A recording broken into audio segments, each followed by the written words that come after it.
Hello everyone, कैसे हैं आप सब लोग। आशा करती हूँ सभी लोग स्वस्थ मस्त और व्यस्त होंगे, अपने जीवन में बहुत ही बेहतर कर रहे होंगे। मैं नीतिका तिवारी आप सभी का आपके इस हेलो शिक्षा प्लेटफॉर्म पर स्वागत करती हूँ।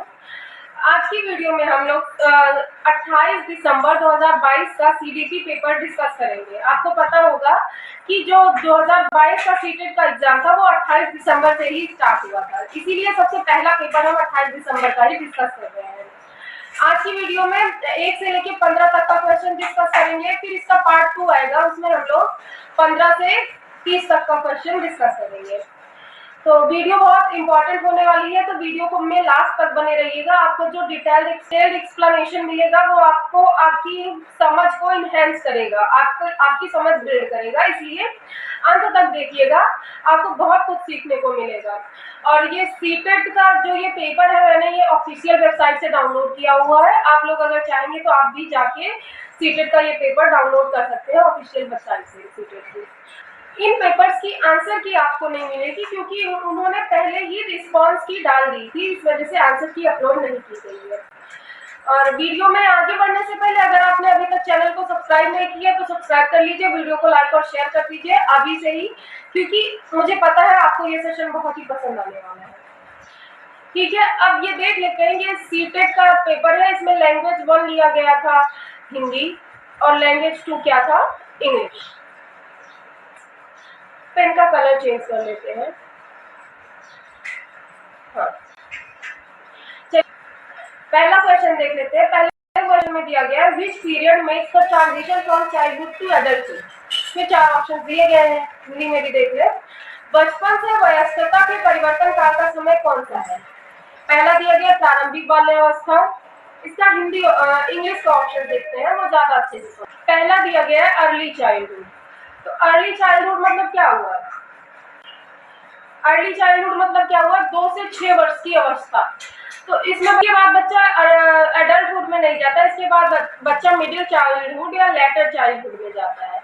तो ये मिडिल चाइल्डहुड में जाता है, इस वजह से ये ऑप्शन गलत हो जाएगा। फिर क्या दूसरा क्या दिया गया है, मिडिल चाइल्डहुड। तो मिडिल चाइल्डहुड सही ऑप्शन हो जाएगा। मिडिल चाइल्डहुड के बाद बच्चा क्या हो करता है, एडल्टहुड में प्रवेश करता है, एडोलसेंस में प्रवेश करता है। और अर्ली चाइल्डहुड के बाद क्या करता है, मिडिल चाइल्डहुड में आता है, इस वजह से ये जो है ऑप्शन गलत हो जाएगा।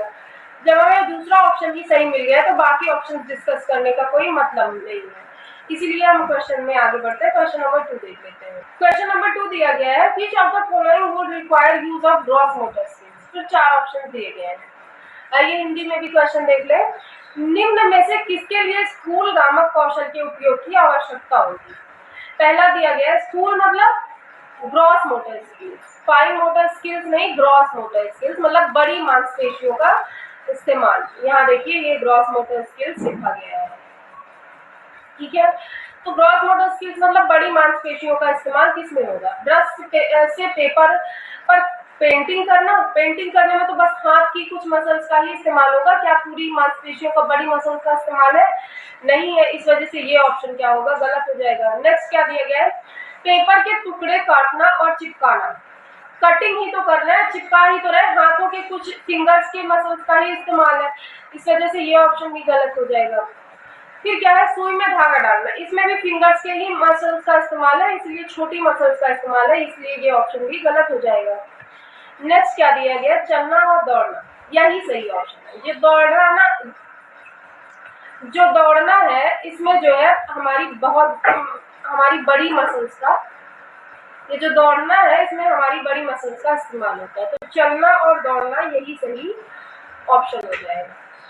आगे देखते हैं क्वेश्चन नंबर 3। में क्या दिया गया है, the first primary agent of socialisation is. Socialisation का ये देखिए नीचे हिंदी में भी दिया गया है, समाजीकरण की प्रथम संस्था है। पहला दिया गया परिवार, दूसरा है स्कूल, और तीसरा है दोस्त, और चौथा है मीडिया। तो प्रथम संस्था पूछ रहा है, क्या बच्चे छोटे रहते हैं तभी से मीडिया का इस्तेमाल करते हैं, सोशल मीडिया या फिर कोई किसी भी अन्य साधन का, तो ऐसा नहीं है, इसलिए ये सोशलाइजेशन में पहला प्राथमिक कारक नहीं हो सकता, गलत हो जाएगा। दूसरा क्या दिया गया, दोस्त। तो क्या बचपन में ही बच्चे दोस्त बना लेते हैं? ऐसा नहीं है, इस वजह से ये ऑप्शन भी गलत हो जाएगा।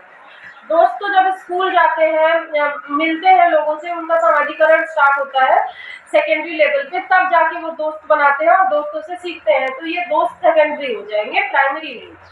फिर स्कूल बच्चा पैदा होते ही स्कूल तो भेजा नहीं जाता, कम से कम 5 साल तक तो वो अपने घर पे ही रहता है, अपने परिवार के साथ अपने परिवार के माहौल में ढलता है, उसके बाद उसे स्कूल भेजा जाता है। तो ये स्कूल भी गलत ऑप्शन हो जाएगा। पहला है परिवार, तो यही सही ऑप्शन हो जाएगा। आपको पता है कोई भी बच्चा पैदा होता है तो अपने पेरेंट्स और अपने ग्रैंड पेरेंट्स या फिर फैमिली के जो है संरक्षण में, सानिध्य में रहता है, वो उनसे ही सीखता है, वही उनके प्राइमरी एजेंट है सोशलाइजेशन के। तो इसीलिए कहा जाता है बच्चों के सामने बहुत ही सोच समझ के बातें कीजिए, क्योंकि वो आपसे ही सीखेंगे। जो आप करेंगे, जो आप बोलेंगे, वही वो भी सीखेंगे और वही करेंगे। इसीलिए अगर बच्चों को अच्छा सिखाना है तो आप भी अच्छा सीखिए, अच्छा करेंगे तो बच्चे भी अच्छा ही करेंगे। तो इसीलिए इसमें परिवार ही सही ऑप्शन हो जाएगा। बच्चे अपने पेरेंट्स से, ग्रैंड पेरेंट्स से, इन सब से सीखते हैं। खैर, अब किसी भी फैमिली में देखिए तो ग्रैंड पेरेंट्स वगैरह ये सब रहते ही नहीं है, लोग ज़्यादा एडजस्ट हो जा रहे हैं, जो कि सही नहीं है। अभी आप सबका देखेंगे कि बच्चे तो फिर ज़्यादा लोगों से सीख ही नहीं पाएंगे ना, उनके अनुभव से। ग्रैंड पेरेंट्स के पास इतना अनुभव होता है, वो अपने एक्सपीरियंस से बच्चों को बहुत कुछ सिखा सकते हैं। लेकिन हमारी फैमिली में देखेंगे, ज़्यादातर फैमिलीज में क्या रहेगा, उनके पेरेंट्स ही उनके सराउंडिंग में रहेंगे और कोई फैमिली मेम्बर रहता ही नहीं है, जो कि मेरे हिसाब से बहुत गलत है। बच्चों के डेवलपमेंट में इसका बहुत बड़ा प्रभाव पड़ता है। तो इस वजह से फैमिली होनी चाहिए, लार्ज होनी चाहिए, मतलब सभी हो, उनके चाचू हो, दादा हो, दादी हो, बाकी सारे लोग हो, जिससे वो सबसे कुछ ना कुछ सीखे। तो थोड़ा थोड़ा सबसे सीखेंगे तो उनका ज्ञान का पिटारा बड़ा हो जाएगा, आपसे भी बड़ा हो जाएगा। और अभी क्या है कि उनके फैमिली में केवल उनके पेरेंट्स है, मम्मी पापा है। पापा वर्किंग है तो बाहर चले गए, तो पापा से तो कुछ सीखना नहीं है, मम्मी है घर में तो मम्मी से ही जो सीख पा रहे हैं वो सीख पा रहे हैं। वरना आजकल तो मम्मियाँ भी फोन चला रही हैं, कुछ चला रहे हैं तो बच्चे को भी फोन दे दिया कि वो भिड़ा रहेगा, तो फोन से क्या ही कितना ही सीख पाएगा। वो अपने बस मतलब जो इंटरटेनमेंट की चीजें देखेगा, ना कि सीखने वाली चीजें। और यही अगर बच्चे के ग्रैंड पेरेंट्स है, वो उनकी देखभाल करते हैं, उनको कुछ ना कुछ हर चीज में, बच्चा ऐसे मत करो, ऐसा मत करो, ऐसे करने से ये होगा, तो कुछ ना कुछ सिखाते रहते हैं। तो और अगर मदर भी जो है वर्किंग है तो फिर कोई दाई रखती है, आया रखती है, तो फिर तो बच्चे का डेवलपमेंट एकदम ही जीरो हो जाता है। ना वो बच्चा अपने पेरेंट्स से सीख पा रहा है, ना फैमिली में अदर कोई है। एक लोग आ रही है जो उनको उनका क्योर कर रही है बस, बाकी किसी। मुझे तो ये कल्चर बिल्कुल पसंद नहीं है। बाकी आप लोग अपना ओपिनियन कमेंट बॉक्स में जरूर ड्रॉप करिएगा। The believe that physical objects such as dolls, cars etcetera have life qualities is called. आइए हिंदी में भी क्वेश्चन देख लें। यह मान्यता कि भौतिक वस्तुएं जैसे गुड़िया, कार में सजीव गुण होते हैं क्या कहलाती है? तो इसमें पहला दिया गया जीववादी सोच, दूसरा है पदानुक्रमित सोच, तीसरा है केंद्रीकरण, चौथा है वर्गीकरण। ऑप्शन हम इंग्लिश में देखते हैं, इंग्लिश के ऑप्शन ज्यादा बेटर लगते हैं। अगर पियाजे की कुछ क्वेश्चंस आ गए या वाइगोत्स्की के, तो इंग्लिश के ऑप्शन ज्यादा बेटर रहते हैं, इसलिए इंग्लिश में शिफ्ट करते हैं। पहला दिया गया एनिमिस्टिक थिंकिंग, इस पर बाद में चर्चा करते हैं। दूसरा है हायरार्किकल थिंकिंग, तो ये गलत है। नेक्स्ट क्या दिया है? सेंट्रेशन, केंद्रीकरण। तो बट सेंट्रेशन भी एक गलत ऑप्शन है। सेंट्रेशन में क्या होता है, बच्चे किसी वस्तु के आकार की वजह से किसी वस्तु के एक ही गुण पर ध्यान दे पाते हैं, आप किसी की वजह से कंफ्यूज होकर किसी वस्तु के एक ही गुण पर ध्यान दे पाए, तो वो होता है सेंट्रेशन। तो ये नहीं बोला गया कि डॉल और कार में ये सब में भी जा रहती है, ये बच्चों को होता है, तो इस सेंट्रेशन में तो नहीं होता। फिर है कैटेगराइजेशन, तो वर्गीकरण, मतलब कि बच्चे किसी चीज का वर्गीकरण, तो ये भी गलत हो जाएगा। कैटेगराइजेशन में क्या होता है, बच्चा चीजों और तथ्यों को एक क्रम में रखना नहीं सीख पाता है, तो ये सब गलत हो जाएगा। यही एनिमिस्टिक थिंकिंग, पहला ऑप्शन सही हो जाएगा, जीववादी सोच। मतलब नाम से ही पता चल रहा है कि बच्चा इसमें क्या करता है कि उसको नहीं पता चलता है कि जो निर्जीव चीजें हैं उसमें जान नहीं होती, जैसे गुड़िया में, कार में, इसमें एग्जाम्पल दिया गया, तो इसमें जान नहीं है।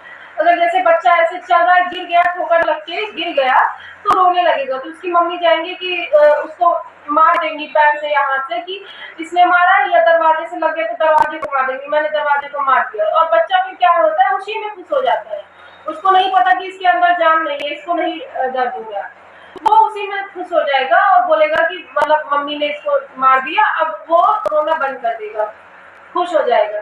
तो इसमें क्या पता चल रहा है कि बच्चे जो है उनमें एनिमिस्टिक थिंकिंग होती है, वो जो है नहीं सजीव और निर्जीव में वर्गीकरण विभेद नहीं कर पाते हैं। तो यही पहला ऑप्शन इसमें सही हो जाएगा। नंबर 5 देखते हैं क्या दिया गया, असर्शन और रीजन का क्वेश्चन है। ये इंग्लिश का क्वेश्चन है, इंग्लिश वाले देख लीजिए। आइए हम हिंदी पे चलते हैं।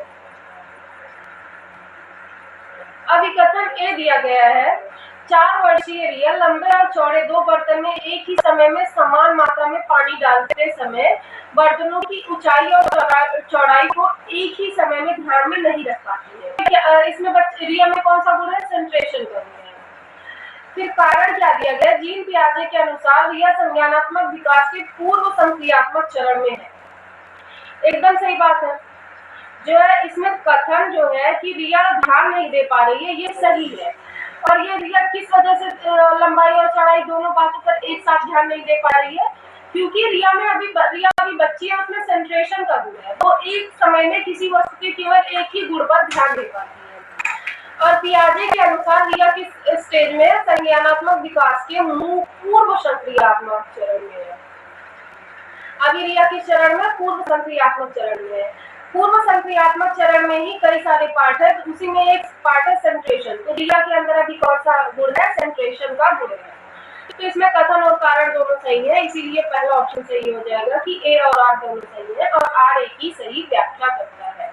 आइए नेक्स्ट क्वेश्चन देखते हैं। नेक्स्ट 6 क्वेश्चन दिया गया है, giving cues and offering support to children as and when required is example of. 4 options दिए गए हैं, scaffolding, reinforcement, conditioning, cognitive conflict.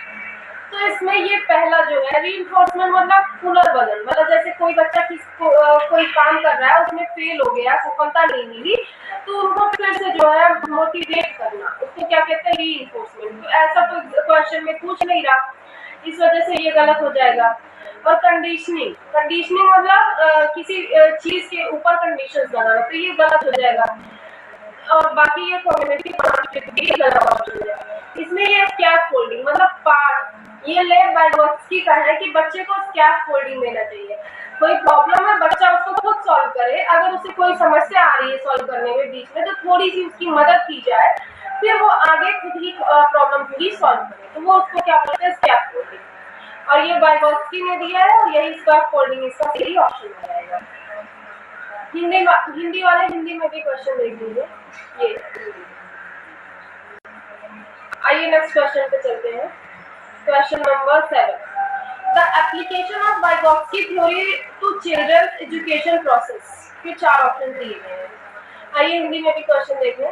बच्चों की शिक्षा के लिए वाइगोत्स्की के सिद्धांत का अनुप्रयोग प्रस्तावित करता है। पहला दिया गया सहयोगात्मक अधिगम, दूसरा है क्रिया प्रसूत अधिगम, तीसरा है रटंत अधिगम, चौथा है निष्क्रिय अधिगम। तो ये दोनों तो एकदम ही निष्क्रिय है, एकदम ही गलत ऑप्शन है। रटंत अधिगम मतलब रट के याद करना, तभी वाइगोत्स्की जैसे बड़े फिलोसोफर इस तरह की चीजों को प्रमोट करेंगे, बिल्कुल नहीं करेंगे, ये हमारा कॉमन सेंस होना चाहिए। तो ये गलत हो जाएगा तीसरा ऑप्शन। फिर निष्क्रिय अधिगम मतलब बच्चा पैसिवली सीखे। अगर बच्चा क्लास में पैसिव है, निष्क्रिय है, किसी चीज पे ध्यान ही नहीं दे रहा, तो वो कुछ चीज सीख ही नहीं सकता, तो निष्क्रिय अधिगम भी गलत हो जाएगा। बच्चे को एक्टिव एक्सप्लोरर होना चाहिए, बच्चा क्लास में एक्टिव रूप से सीखना चाहिए, इस वजह से ये गलत हो जाएगा। इसमें दूसरा क्या है, क्रिया प्रसूत अधिगम, ये भी गलत है, इन्होंने इस बारे में कोई बात ही नहीं की। तो अगर हम जनरल लॉजिक भी लगाएंगे ना, तो फिर भी हमसे क्वेश्चन टैकल हो जाएंगे। पहला दिया गया सहयोगात्मक अधिगम, स्कैफोल्डिंग मतलब एक तरह से स्कैफोल्डिंग जो पिछले क्वेश्चन में बताया ना, ये सहयोग करके ही बच्चों को सिखाने की बात करते हैं। वाइगोत्स्की ने इसी पे ज्यादा बल दिया है, तो यही पहला ऑप्शन इसमें सही हो जाएगा, सहयोगात्मक अधिगम। नेक्स्ट देखते हैं, कोलबर्ग से क्वेश्चन आ गया, इंग्लिश वाले देख लीजिए क्वेश्चन। आइए हिंदी पे चलते हैं। इसमें दिया गया है, कोलबर्ग के नैतिक विकास के किस चरण में व्यक्ति अपने व्यवहार के परिणाम के बजाय दूसरों की अपेक्षा अनुसार कार्य करता है। ये 4 ऑप्शन दिए गए हैं। पहला दिया गया है पूर्व संक्रियात्मक चरण। पूर्व संक्रियात्मक चरण, तो इसमें बच्चों की नैतिक तर्कड़ा जो है शून्य होती है। इसमें बच्चा खुद कोई नैतिक सिद्धांत नहीं डेवलप कर पाता, वो दूसरों के हिसाब से ही कार्य करता है, देख के सीखता है। तो ये पहला ऑप्शन गलत हो जाएगा। फिर पूर्व परंपरागत चरण, तो ये भी कुछ इसी तरह का है, तो ये भी गलत हो जाएगा। ये दोनों ऑप्शन क्या हो जाएंगे? गलत। नेक्स्ट क्या दिया गया? परंपरागत चरण, तो यही सही ऑप्शन हो जाएगा। इसमें क्या होता है, बच्चा क्या करता है, इस अवस्था में बच्चा दूसरों के विचारों को, दूसरों के नैतिक तर्कड़ा को अपने अंदर समावेशित करता है और उसी के अकॉर्डिंग सही गलत का निर्णय लेता है। इसके भी 2 पार्ट है, गुड बॉय गुड गर्ल और law and order maintenance. Good boy good girl में क्या होता है, कोई बच्चा कोई गलत काम इस वजह से नहीं कर रहा है क्योंकि वो समाज में अच्छा बनना चाहता है, या वो एप्रिसिएशन चाहता है अपने फैमिली से, अपने पेरेंट्स से कि ये बहुत अच्छा बच्चा है, इस तरह की वो कॉम्प्लीमेंट्स चाहता है। फिर लॉ एंड ऑर्डर मेंटेनेंस, इसमें क्या है कि बच्चे नियमों का पूर्ण रूप से पालन करते हैं। जैसे ट्रैफिक सिग्नल में रेड लाइट जल रही है तो वो रोड क्रॉस नहीं करेगा क्योंकि किसी को वो जानता है या उसके फैमिली में या सराउंडिंग में कोई ऐसा है जो रेड लाइट में भी क्रॉस कर रहा था, लाइट ग्रीन हो गई जिसकी वजह से उसका एक्सीडेंट हो गया। तो वो रूल्स को इस तरह से फॉलो करता है। तो law and order maintenance and good boy and good girl इसी के अंतर्गत आते हैं। तो यही तीसरा ऑप्शन इसमें सही हो जाएगा। नेक्स्ट देखते हैं क्वेश्चन नंबर 9। नेक्स्ट क्वेश्चन में दिया गया है, ए प्रोग्रेसिव क्लासरूम इज, एक प्रोग्रेसिव मतलब प्रगतिशील कक्षा है। फिर क्या पहला ऑप्शन दिया गया, परीक्षा केंद्रित होती है, एग्जाम ओरिएंटेड, तो गलत ऑप्शन है। एग्जाम ओरिएंटेड प्रगतिशील कक्षा नहीं है, एग्जाम से बच्चों को दूर ही रखना है। फिर दूसरा है पाठ्य पुस्तक केंद्रित, तो बच्चों को पाठ्य पुस्तक से भी नहीं जकड़ना है, वो फ्री होके सीखे, इस तरह की उनको फैसिलिटी देनी है, तो ये भी गलत है। फिर शिक्षक केंद्रित, तो शिक्षक ही सिखा रहा है, उसी को केंद्र में रखकर अगर शिक्षा दी जा रही है तो ये एक प्रगतिशील कक्षा नहीं है। चौथा है विद्यार्थी केंद्रित होती है, यही एकदम सही ऑप्शन है। अगर एक प्रोग्रेसिव क्लासरूम है तो उसमें बच्चों को ध्यान में रखकर शिक्षा दी जाएगी कि बच्चा किस प्रकार से सीख पा रहा है, किस मेथड से सिखाना बच्चों को बेटर रहेगा। फिर उनमें डिस्कशन, इस तरह से अगर बच्चे को ध्यान में रखकर शिक्षा दी जा रही है तो वो क्या है, एक प्रगतिशील कक्षा। आगे नेक्स्ट क्वेश्चन देख लेते हैं, ये इंग्लिश का क्वेश्चन है, आइए हम हिंदी में देख लेते हैं। रेनू एक विद्यालय में परामर्शदाता है। हार्वर्ड गार्डनर के सिद्धांत के अनुसार प्रभावी परामर्शदाता के रूप में उसके पास कौन सी बुद्धि होनी चाहिए? अब आप बताइए मुझे, परामर्श देने के लिए, किसी को राय देने के लिए उसकी भावनाओं को, उसकी मेंटालिटी को समझना जरूरी है। हम किसी को राय किस बात की दे सकते हैं कि वो क्या सोच रहा है, कि तुम गलत सोच रहे हो, सही सोच रहे हो, या बीच का रास्ता क्या है, उसी चीज पे तो हम राय दे सकते हैं। और राय देने के लिए हमें दूसरे की बातों को, दूसरे की भावनाओं को समझना पड़ेगा। और जो दूसरों की बातों को, भावनाओं को समझ सके उसको क्या कहते हैं, अंतःवैयक्तिक बुद्धि, अंतःवैयक्तिक इंटेलिजेंस। इसका मैंने आप लोग को कई बार बोला है कि हिंदी के ऑप्शन, इंग्लिश के ऑप्शन से याद रखिए तो आपको ज्यादा बेटर पड़ेगा। ये इंटरपर्सनल जो है यही सही ऑप्शन हो जाएगा। इसमें अगर आप दूसरे के भावनाओं को या भावों को समझ रहे हैं, बातों को समझ रहे हैं तो इंटरपर्सनल होता है। और अगर खुद के भावों को, भावनाओं को खुद को समझने में आप निपुण है तो क्या होता है, इंट्रापर्सनल, मतलब ये ए से अपना, अपना ए, ये एक ट्रिक है। अगर इंट्रा है तो ए से अपना आ जाता है। अगर आप अपने बारे में समझ रहे हैं, अपने बारे में जान रहे हैं तो वो क्या हो गया, इंट्रापर्सनल, मतलब आप अपना सोच रहे हैं। तो वो खुद के लिए इंट्रापर्सनल, दूसरों के लिए इंटरपर्सनल। और ये सीटेट का पेट क्वेश्चन है, हर बार इससे क्वेश्चन बनाते हैं, उनको बहुत ही प्यारा है ये क्वेश्चन, उनका फेवरेट क्वेश्चन है। तो ये आप सिर्फ ध्यान में रखिएगा तो आपका क्वेश्चन गलत नहीं होगा। आगे नेक्स्ट क्वेश्चन देख लेते हैं, क्वेश्चन नंबर 11, एनईपी से है क्वेश्चन, इंग्लिश वाले देख लीजिए, फिर हम हिंदी पे चलते हैं। हिंदी में दिया गया है, हिंदी में दिया गया राष्ट्रीय शिक्षा नीति 2022 के अनुसार एक शिक्षक को शिक्षण अधिगम प्रक्रिया के दौरान प्राइमरी स्कूल के बच्चों से संप्रेषण के लिए किस भाषा का प्रयोग करना चाहिए। संप्रेषण यानी बातचीत के लिए, प्राइमरी स्कूल के बच्चों से बातचीत करने के लिए, मतलब 1 से 5 क्लास तक के बच्चों के लिए बातचीत के लिए कौन से भाषा का प्रयोग करना चाहिए। पहला दिया गया केवल क्षेत्रीय भाषा का। पहली बात तो जहां केवल लग जाए, ओनली, वो एक्सट्रीम सेंटेंस हो जाता है। एक्सट्रीम मतलब कि वो कभी सही नहीं होगा। एक्सट्रीमनेस बच्चों के साथ कभी सही नहीं होती कि बच्चे केवल यही कर सकते हैं, केवल वही कर सकते हैं। ऐसी चीजें बच्चों के केस में कभी लागू नहीं होगी, तो वो एक्सट्रीम सेंटेंसेस हो जाते हैं, वो हमेशा से गलत होंगे। तो केवल क्षेत्रीय भाषा में ये गलत हो जाएगा, केवल हिंदी भाषा में तो ये हमें ये गलत हो जाएगा, क्योंकि मान लीजिए कोई बच्चा है जो क्षेत्रीय भाषा नहीं समझ रहा वहाँ की, वो हिंदी भाषा समझ रहा है, तो फिर उसको कैसे सिखाएंगे। इस वजह से ये क्षेत्रीय भाषा गलत हो जाएगी। फिर क्या है, केवल हिंदी भाषा में, ये भी गलत हो जाएगा। मान लीजिए हिंदी भाषा में संप्रेषण कर रहे हैं, बातचीत कर रहे हैं, लेकिन वहाँ जो बच्चे हैं वो क्षेत्रीय भाषा समझ रहे हैं या कोई अदर लैंग्वेज समझ रहे हैं, तो ये ऑप्शन भी गलत हो जाएगा। फिर तीसरा है केवल अंग्रेजी भाषा का, ये भी गलत है। मान लीजिए अंग्रेजी बोलते जा रहे हैं, मतलब किसी बच्चे को अंग्रेजी समझ ही नहीं आ रही या 1-2 बच्चे को समझ आ रही है, तो बाकी बच्चे वहाँ घुड़िया छीनने नहीं गए हैं, उन्हें भी पढ़ना है, तो इसलिए उनको भी ध्यान में रखिए। तो इसलिए ये भाषा भी, अंग्रेजी भाषा भी गलत हो जाएगा। फिर क्या है, बच्चों की मातृभाषा का, एकदम सही है। मातृभाषा तो कोई होगी, बच्चे मातृभाषा तो सीखे होंगे ना, कोई ना कोई बातचीत कर रहे हैं, स्कूल आए हैं, तो कोई ना कोई मातृभाषा सीख कर ही आए होंगे। इसीलिए सभी बच्चों को उनकी मातृभाषा में संप्रेषण के लिए भाषा का प्रयोग करना चाहिए, बातचीत के लिए भाषा का प्रयोग करना चाहिए। यही चौथा ऑप्शन इसमें सही हो जाएगा। नेक्स्ट देखते हैं,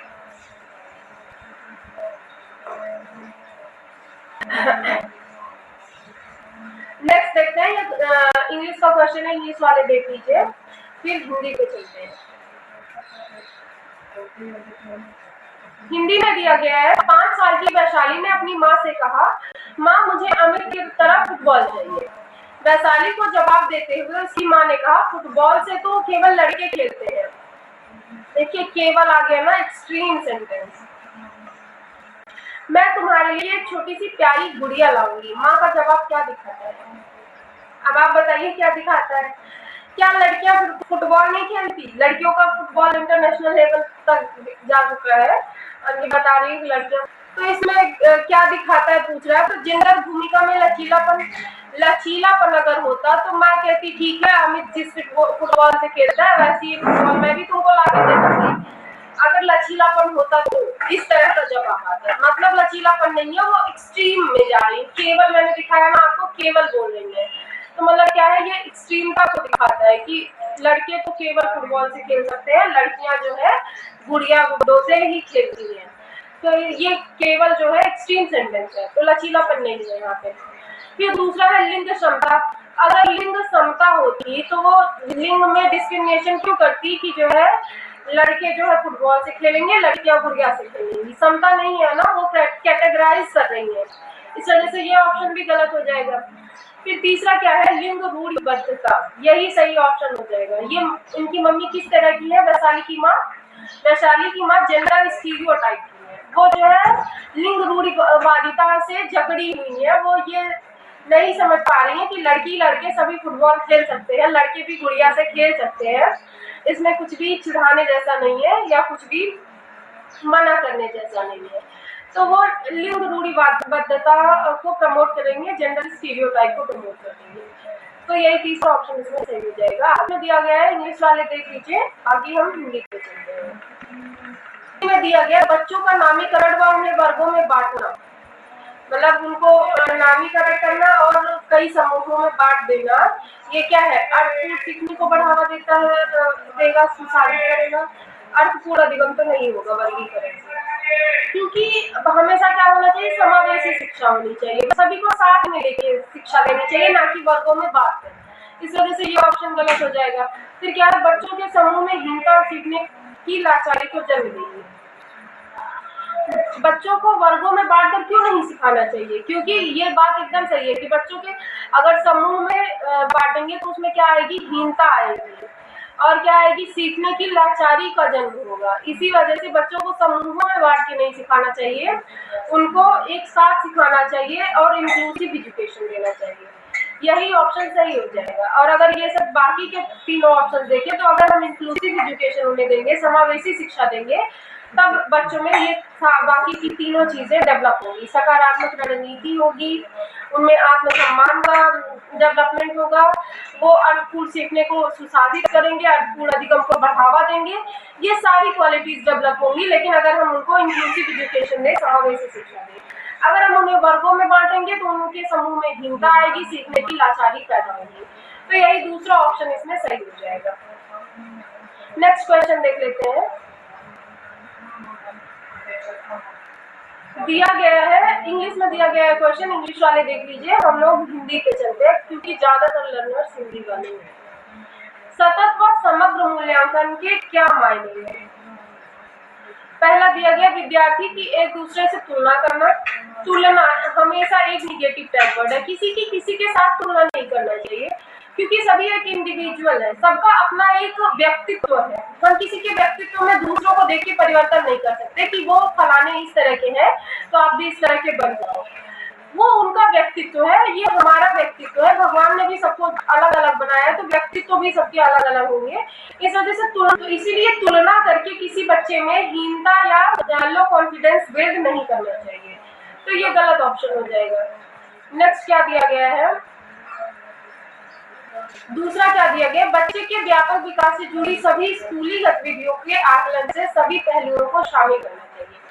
सही बात है, जितनी भी स्कूली गतिविधियां, चाहे वो स्पोर्ट्स है, क्विज है, डिस्कशन है या फिर एग्जाम्स है, सारा कुछ, या क्लास की एक्टिविटीज है, सब कुछ ध्यान में रख के बच्चों का सभी गतिविधियों का आकलन करना चाहिए।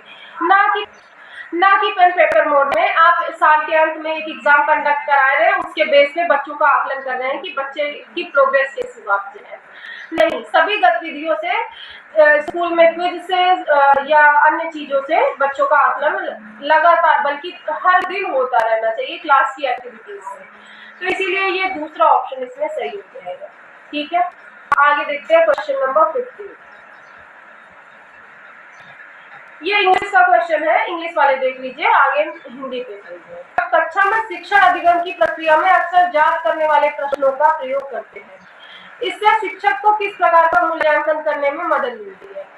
पहला है योगात्मक मूल्यांकन, दूसरा है रचनात्मक मूल्यांकन, तीसरा है मानकीकृत मूल्यांकन और चौथा है मानक संदर्भित मूल्यांकन। तो इसमें जो है ये रचनात्मक मूल्यांकन सही ऑप्शन हो जाएगा। अगर इस प्रकार से शिक्षण अधिगम की प्रक्रिया के दौरान जो है जांच की जा रही है तो ये क्या है? रचनात्मक मूल्यांकन। और ये सभी मूल्यांकन के प्रकार है। आपको अभी नहीं समझ आ रहा होगा, मूल्यांकन पर असेसमेंट पे मैं एक वीडियो लेके आऊंगी, आप वो वीडियो देख लीजिएगा। तो मूल्यांकन से रिलेटेड आपके कोई क्वेश्चंस गलत नहीं होंगे और आपके सारे डाउट्स क्लियर हो जाएंगे। ये आज की वीडियो का लास्ट क्वेश्चन था। आज की वीडियो में इतना ही डिस्कस करेंगे। इस वीडियो के नेक्स्ट पार्ट में हम लोग बाकी के 15 क्वेश्चंस डिस्कस करेंगे। और अभी तक अगर चैनल को लाइक, शेयर और सब्सक्राइब नहीं किया तो जल्दी से कर लो। और वीडियो में अंत तक बने रहने के लिए धन्यवाद। और अगर आप अंत तक बने हुए हैं तो समझ सकते हैं कि आप अपनी पढ़ाई के लिए कितने सीरियस हैं। इसी तरह से कंटिन्यूअसली मेहनत करते रहिए। आप 20 अगस्त 2023 के सीटेट के एग्जाम में बहुत ही बेहतर परफॉर्म करेंगे। हमारी बेस्ट विशेष आपके साथ है। और वीडियो को लाइक, शेयर और सब्सक्राइब कर दीजिए। इसमें आपको कुछ नहीं चाहता, लेकिन ये हमारा मोटिवेशन बहुत ही इनहेंस कर देता है। और आज तब तक के लिए धन्यवाद। जय श्री राम।